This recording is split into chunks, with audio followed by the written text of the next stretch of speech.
Bendiciones, mis amados. Bueno, de nuevo con todos ustedes, mi esposa, mi familia y yo agradecemos la sintonía cada semana al programa. Sé que Dios nos ha concedido un grupo específico de personas que nos ven en directo y otros en diferido. Le agradecemos muchísimo y sobre todo a mi Señor y al Espíritu Santo, que es el que hace posible que todo esto suceda. Pero no te alimentes solo, llama a otros para que podamos todos gozar de lo que estamos haciendo. Y le damos gracias al Señor por la cantidad de personas y ministros que nos ven. Pero bueno, estamos hablando de procesos de la iglesia en donde los tiempos proféticos anuncian una gloria que está reservada, preparada. Ay, permíteme un momento, que como lo hacemos mi esposo y yo, se me olvidó prender unas luces. Dame un chance.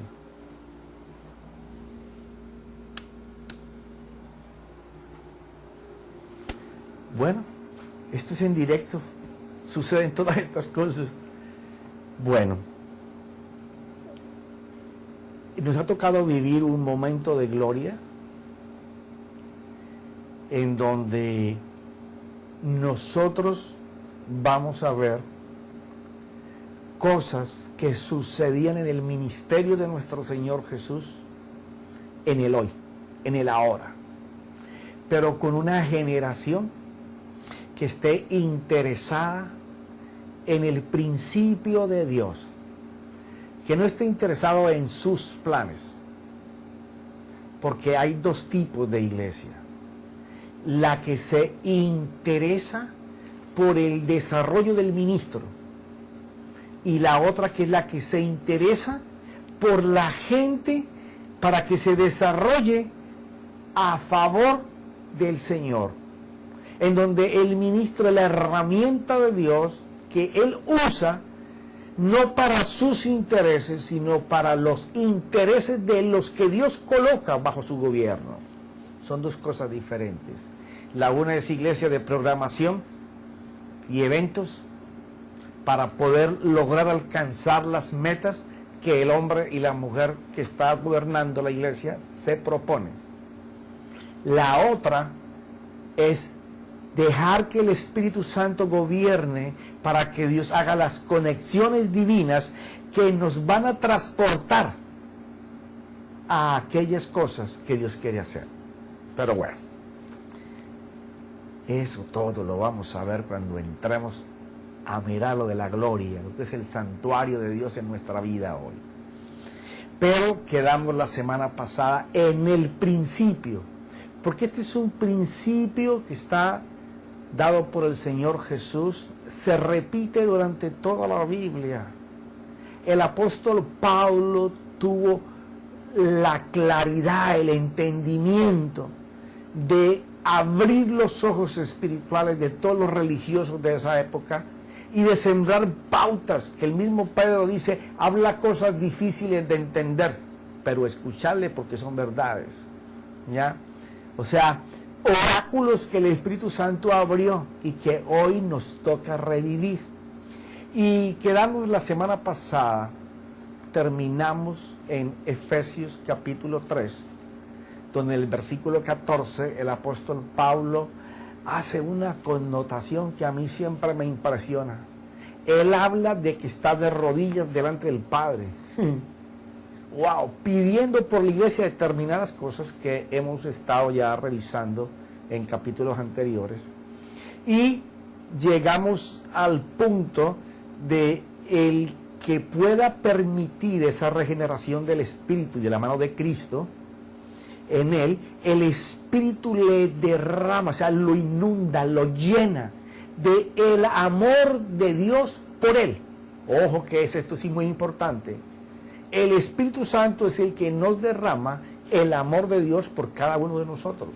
Conocer, interpretar ese amor, saber cómo opera Dios a través de ese amor en nosotros y para otros, a favor de otros, Dice el apóstol Pablo, de la pluma del Espíritu, porque aunque Pablo es el que escribe o manda a su escribiente a que lo haga, el Espíritu Santo es la influencia, es la guianza espiritual en la vida de Pablo. Y dice que conocer cómo opera el amor de Dios en uno y para favor de otros, supera cualquier conocimiento que el hombre pueda tener del mismo Dios. Porque la plenitud de Dios empieza a caminar con él. Y entonces quedamos la semana pasada cerrando el programa con las palabras conocer y conocimiento, que están en Efesios capítulo 3.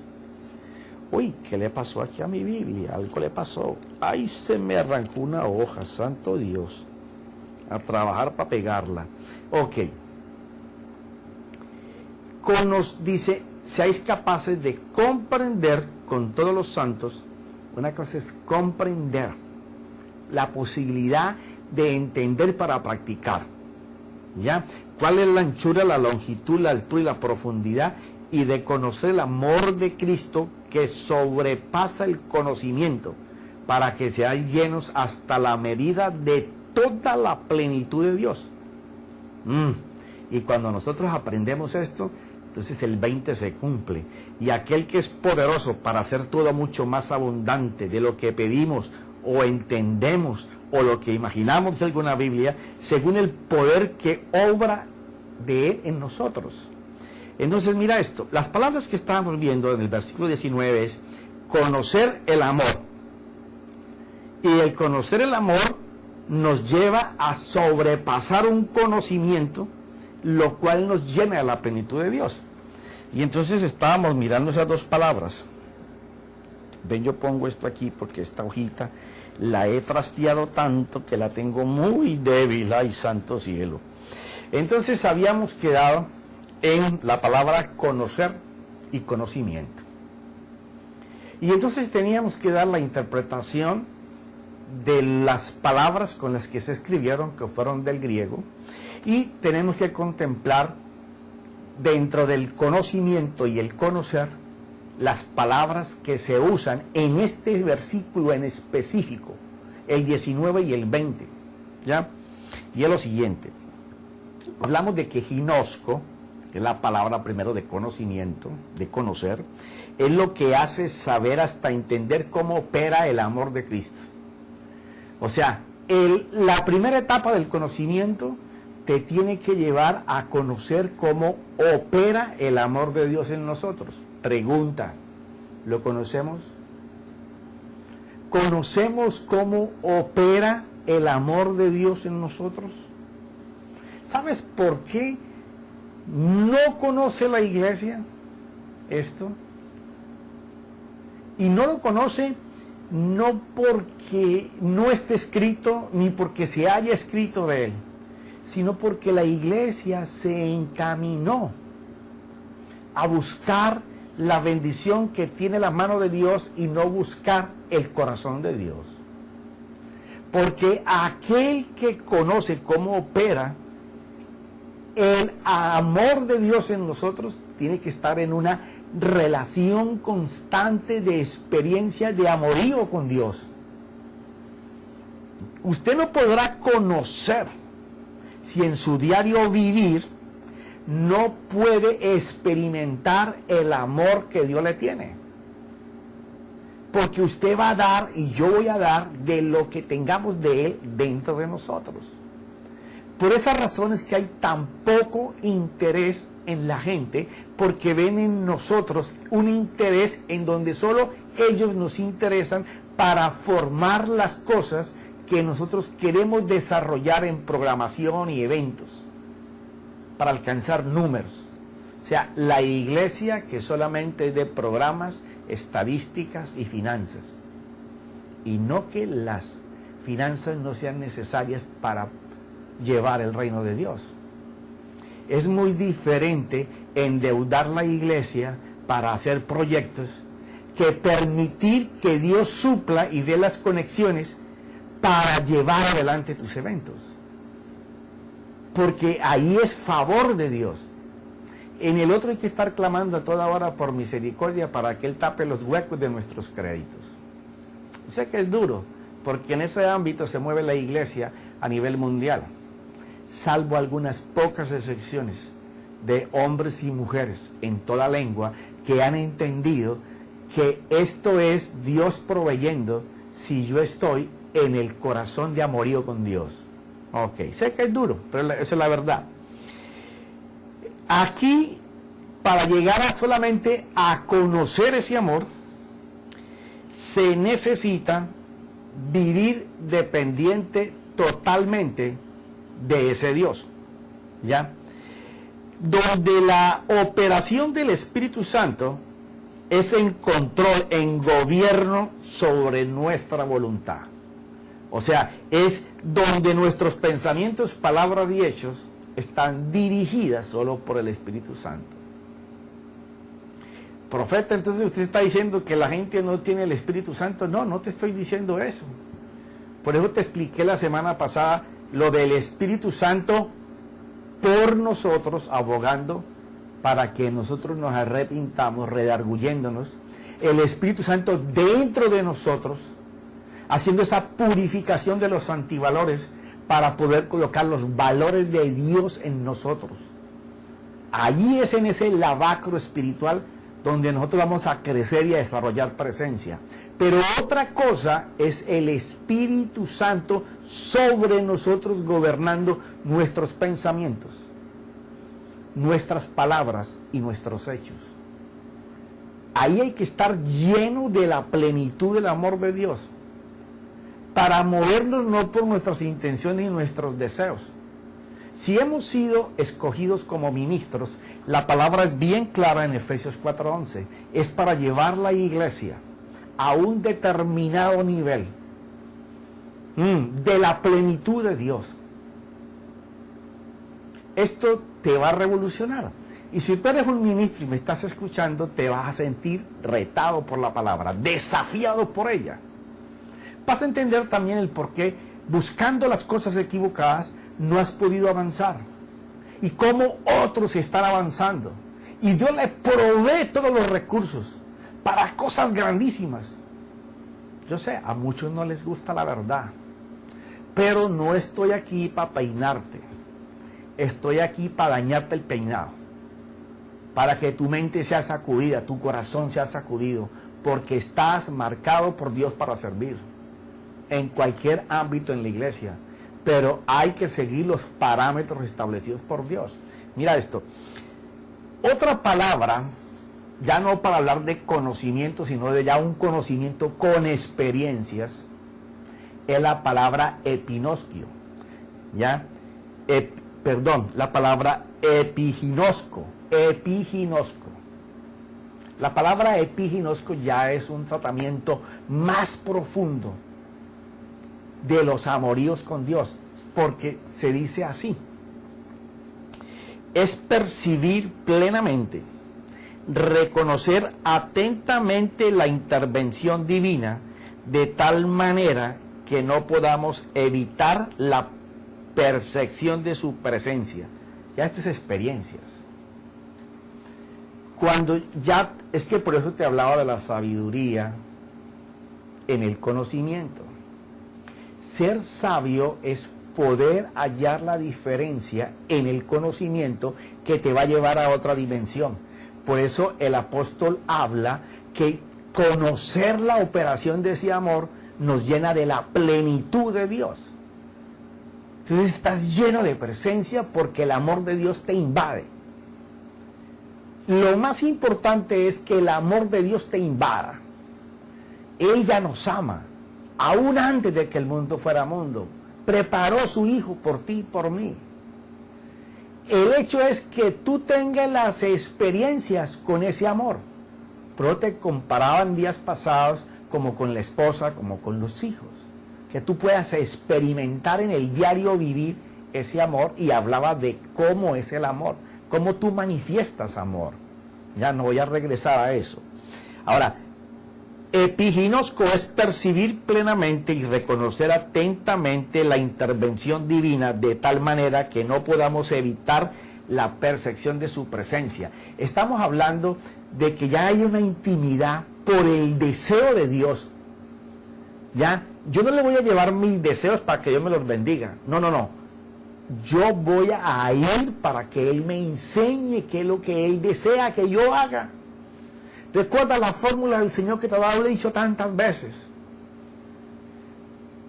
Yo hablo lo que oigo y hago lo que le debo hacer. Eso es una vida de amorío ahí con el Señor tremendo. Entonces, primero teníamos a ginosco, luego a epiginosco. Pero hay un nivel todavía más elevado. Hay un nivel más elevado al que tenemos que ir. Es la palabra epiginosis. Y yo te invito, ahora que hay tanta informática, a que cojas el versículo, cojas Efesios 3, del 15 hacia abajo, examines palabra por palabra, letra por letra, y verás que te vas a inundar de cosas que teníamos que haber hecho y no las hemos hecho. Mira esto.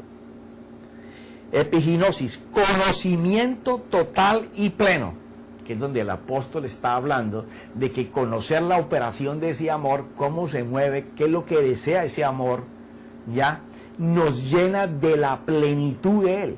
Entonces, conocimiento total y pleno, pero más intenso y profundo por la participación continua de Dios sobre nuestra vida, creando experiencias visibles.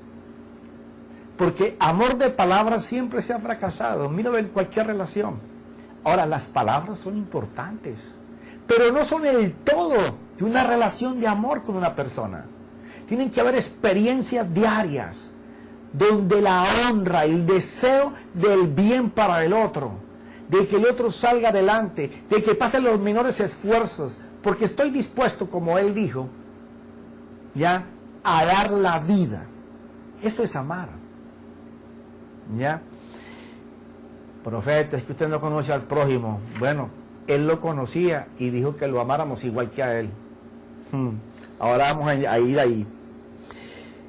Esta participación continua de experiencias con su presencia, lo que conocemos como poder unción, es la influencia poderosa del Espíritu Santo.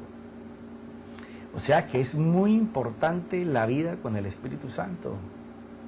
Nosotros necesitamos una dependencia en la comunión constante con Él, porque Él va a tomar de lo de Jesucristo para nosotros. Él va a tomar a Cristo, que es el Verbo, para poder llevarnos a otra dimensión de gloria del Señor. Pero Él también nos lleva a los deseos del Padre, a lo que el Padre desea hacer. O sea, tenemos que tener al Espíritu Santo como nuestro soporte, como nuestro amigo. Caminar sin el Espíritu Santo en cada cosa que nosotros deseamos hacer es fracasar.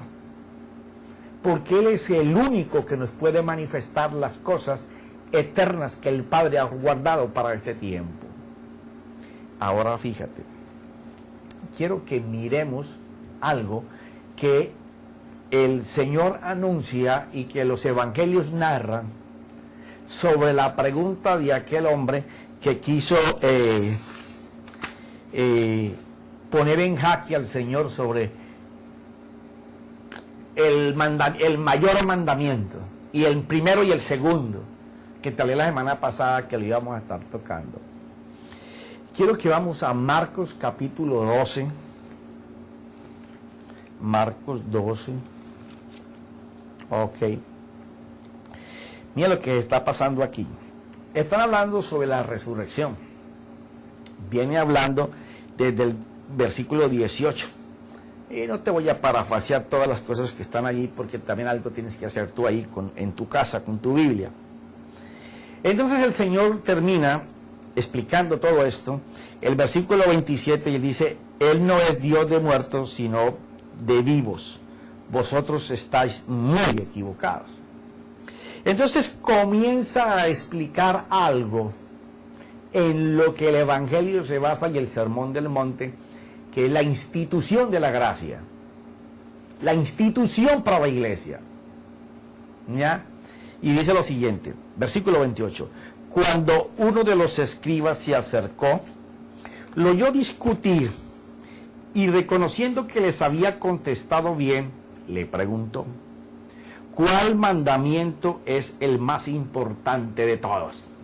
O sea, quería lucirse ahí delante de todas las personas, alguien que conocía la Biblia, lo que era la Biblia hasta aquel tiempo, porque tenía que escribirla y tenía que leerle constantemente a las personas que en aquel tiempo había un grado altísimo de analfabetismo.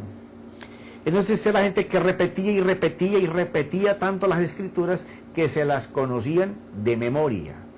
Entonces por eso él le dice que ha contestado bien. Entonces ahora le lanza una carnada. Y dice, ¿cuál mandamiento es el más importante de todos? Jesús respondió, el más importante es, escucha Israel, el Señor nuestro Dios, el Señor uno es.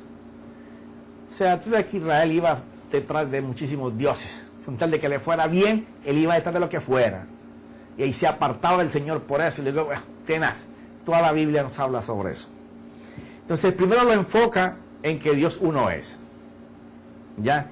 Después le dice en el 30, y amarás al Señor tu Dios con todo tu corazón, con toda tu alma, con toda tu mente y con toda tu fuerza. Mira, 4 cosas. Lo primero que lo manda es que lo ame con todo el corazón. Y ya hemos visto en cantidad de capítulos anteriores lo que en la Biblia se va trazando como el corazón, que no es más que el culto racional del hombre, en donde está la puerta donde se genera el bien o el mal. Eso fue lo que pertenecía al alma en su divinidad y que fue lo que se cayó en Génesis 3, que le hemos hablado muchas veces. Y después, porque tú vas a ver en el inicio, el Señor nunca creó corazón, espíritu, alma y cuerpo, sino que esa extensión caída del alma le llamó corazón, porque es el motor, funciona como el corazón, es el que lleva todos los nutrientes a todos los demás órganos. Y si el Señor tu Dios con todo tu corazón y con toda tu alma, 2, con toda tu mente. Fíjate que ahora separa la mente como una parte específica de mucho cuidado. Y con toda tu fuerza. Mente, fuerza, alma, corazón. Y ahora le suelta la bomba. Porque le dice, el segundo es este. Amarás a tu prójimo como a ti mismo. No hay otro mandamiento mayor que estos. Habla en Lucas de que este es igual que el primero. O sea, él encaja en que amar al prójimo es amarás a tu prójimo como a ti mismo. No hay otro mandamiento mayor que estos. O sea, no hay nada más que sea mayor que amar a Dios y amar al prójimo. Ahora te quiero compartir lo siguiente. Déjame tomar agüita.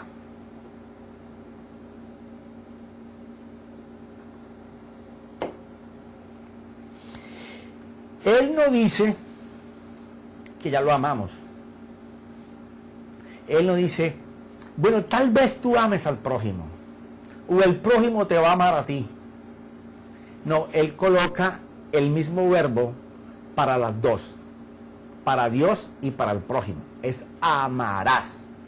Quiere decir que está demandando de mí una acción operativa en donde yo tengo que proponerme amar a Dios y amar al prójimo. Recuerda, amarás. Algo que yo tengo que proponerme hacer. Ok. Yo no puedo amar al prójimo si primero no amo a Dios. Por eso hay tantos padres que aborrecen a sus hijos porque no aman a su esposa. Eso lo vemos en la vida de hoy. No hay que ir muy lejos. Cuando él está hablando de amar, está diciendo, tú tienes que hacer algo para llegar a eso. Entonces es muy importante coger Marcos y comenzar a desbaratarlo en la misma forma que hicimos con Efesios 3, 19 y 20. Por tal razón vamos a hacerlo parte por parte. Mira esto. en el lenguaje de hoy. No te voy a sacar del griego ni el hebreo, nada. Simplemente el lenguaje contemporáneo que manejamos hoy. Porque si me voy a las palabras de conjugación del griego, sería como tan complicado amarlo por la disposición total de entrega. Mira esto. Amarás es deleitarse, gustar, gozarse, tener el placer de estar con esa persona. O sea, ¿cómo vamos a sentir gozo y placer por estar con él o con el prójimo si no lo practicamos? Mire cuánto gozo y placer usted puede tener cuando usted ama a su esposa o a su esposo o a sus hijos. No es lo mismo darle amor a una criatura que está creciendo 8, 10, 12 años que darle amor y recibir amor de un adulto, que sea tu hijo, sea tu esposo o tu esposa. Entonces estamos hablando de que la palabra amarás implica que yo tengo que gustar, me tiene que gustar estar con esa persona, ¿ya? Dispuesto a gozarme con esa persona, a sentir placer cuando estoy con esa persona, desear voluntariamente ser amigo de esa persona, estar dispuesto a dar afecto. Y aquí viene lo que rompe esto. Entregarse, dispuesto a complacer. Aquí es donde no está fácil. Porque te acuerdas que te hablé la semana pasada de las generaciones de los 40 a los 70 y lo que llevamos en los 80 y ahora. Una generación rebelde engendró una generación sin límite, ¿ya? En donde no estamos enseñados a entregarnos, ni menos dispuestos a complacer a los demás. ¡Ay, santo! Ahí está. Estamos hablando de amor experimental. Tú lo puedes medir con las personas que tú amas. Ahora mídelo con Dios y mídelo con el prójimo. O sea, ser capaces de entregar, estar dispuesto a complacer, buscar toda oportunidad para estar con esa persona, para darle favor, darle honra. Amar a una persona no es quitarte lo que tú tienes, quitarte todo, dejar de comer, dejar de vestir y demostrar que con eso amamos. No, amar a una persona es más que eso. Es el interés mío porque esa persona alcance lo que yo sé, lo que yo tengo, lo que yo poseo, darle la capacidad de que él pueda alcanzarlo, lograrlo y estar pendiente de que esa persona lo haga. Hoy en día se cuaja mucho la palabra padre espiritual, pero nunca se mira el padre paternal, ¿no? Los hijos que engendramos. Un padre espiritual tiene que estar dispuesto a sacrificio, y no lo estamos, para que sus hijos espirituales alcancen lo que nosotros tenemos. Uy, este hombre está loco, eso demanda mucho trabajo con la gente. Es que la gente es tu prójimo. Cuando únicamente buscamos que la gente nos ame para alcanzar nuestros propósitos, entonces, ¿cómo vamos a decir que amamos a Dios si Él mismo dice que se demuestra amando al prójimo, interesado en que el prójimo se desarrolle y alcance? Eso es amar. Ahora mira esto. Lo primero que dice es la palabra amar, y ahora estar dispuesto a cumplir lo que el Señor nuestro Dios nos manda. Así nos guste o no nos guste, sin importar lo que me cueste o el trabajo para lograrlo, con tal de honrarlo con mi actitud y mis hechos, para hacer lo que Dios quiere. Perdón. Estamos hablando con un lenguaje contemporáneo que nos explica cómo practicar amor con Dios y con el prójimo. ¿cómo vamos a decir que vamos a amar a Dios si no estamos dispuestos a ir a lo que nos cueste y sin importar lo que tengamos que hacer o el trabajo que tengamos para lograrlo? Pero es que, profeta, usted no sabe cómo es de difícil la gente.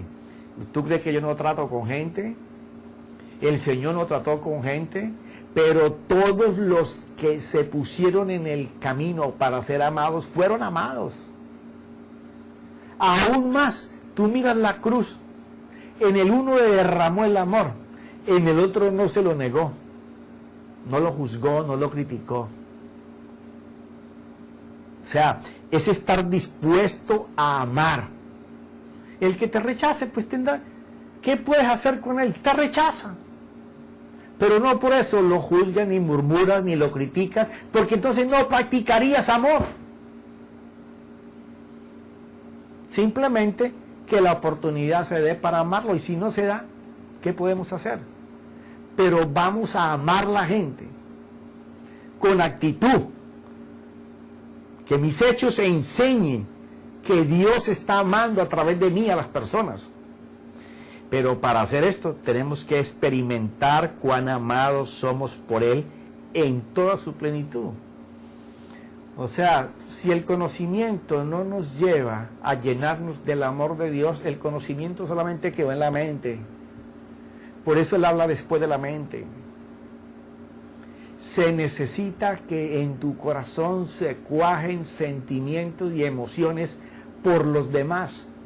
No hay ninguna manera de experimentar el amor de Dios sino sirviendo con amor al prójimo, dedicado a que el prójimo tenga y alcance, inclusive por lo cual yo estoy luchando, pero lo que yo tengo se lo voy a dar para que él tenga las armas de llegar.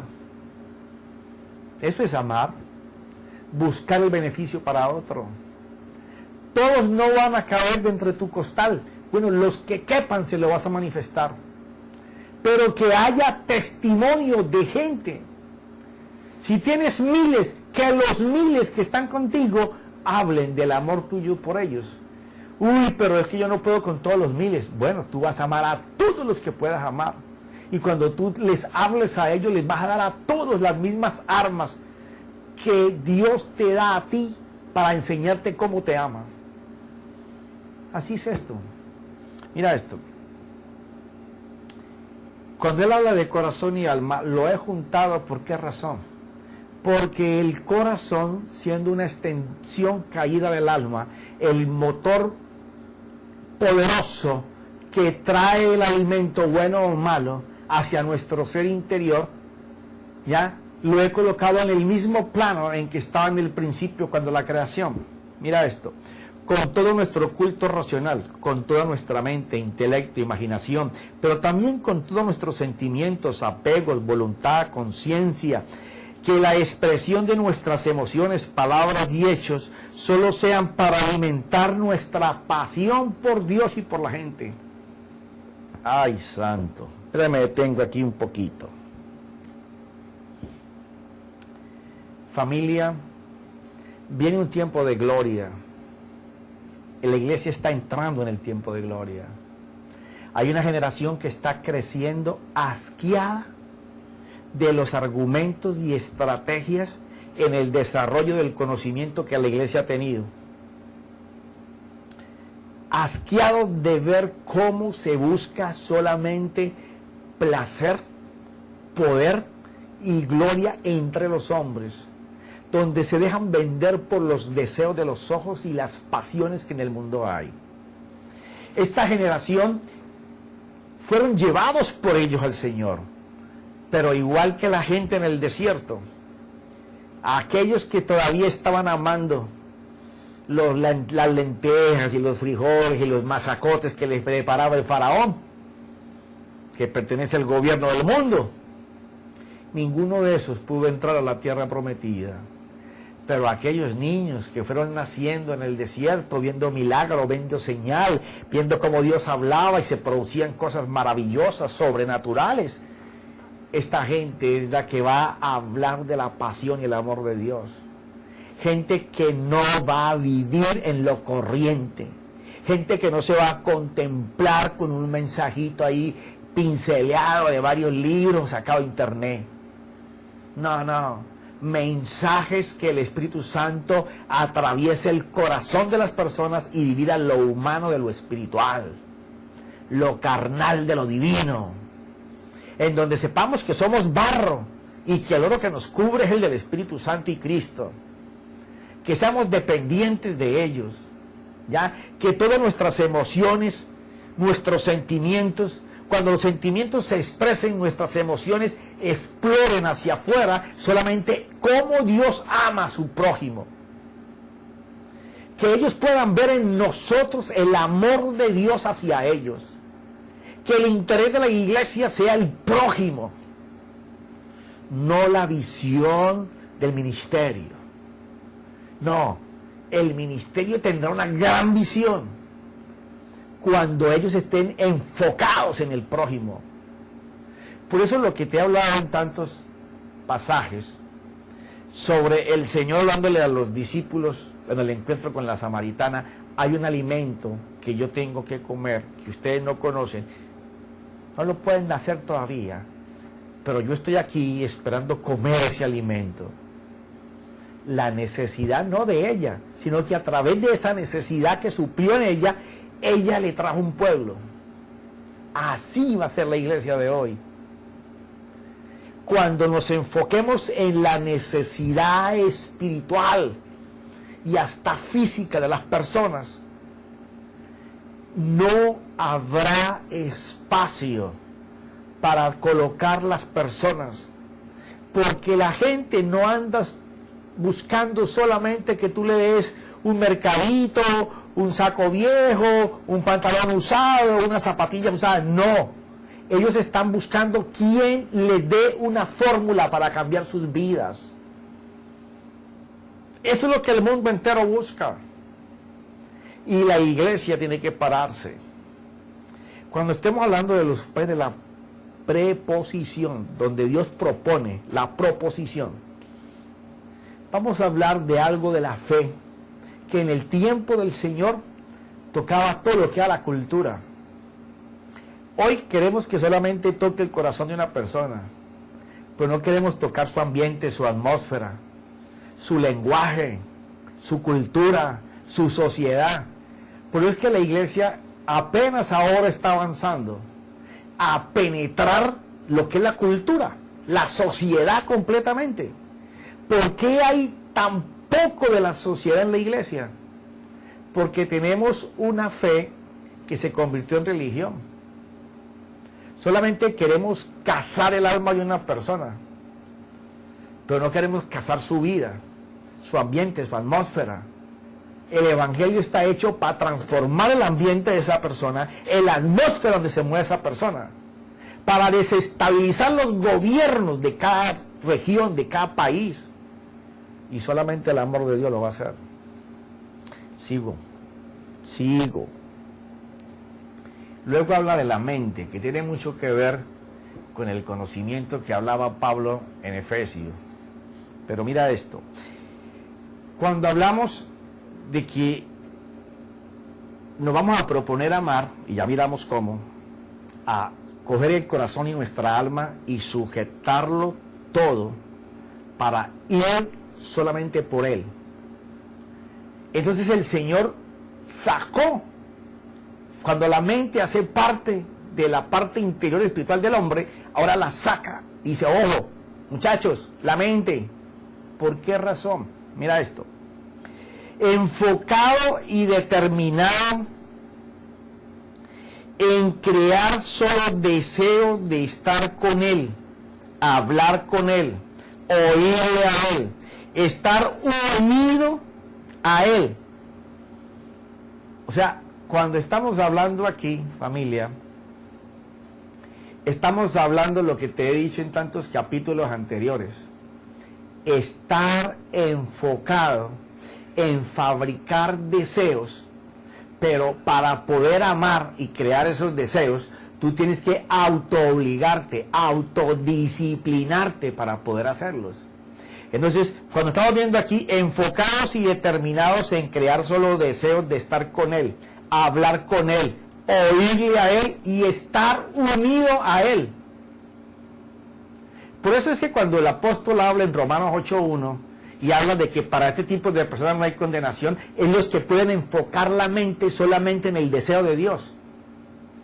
Uy, yo siento en mi espíritu que la iglesia de Dios, hombres de Dios preciosos, que por tiempo han estado navegando en lo que no es, van a ser usados poderosamente por Dios. Aquellos que llevan 20, 30 años ministrando, 40 años, que una vez gozaban de esa pasión por las almas, ese deseo frenético de que la gente pudiera conocer ese amor de Dios, Dios va a explotar el corazón de estas personas. Y lo que por años han hecho con fuerza, el poder sobrenatural del Espíritu Santo y Cristo y mi Señor Jesucristo, porque es el deseo del Padre, lo va a hacer en días. Mira esto.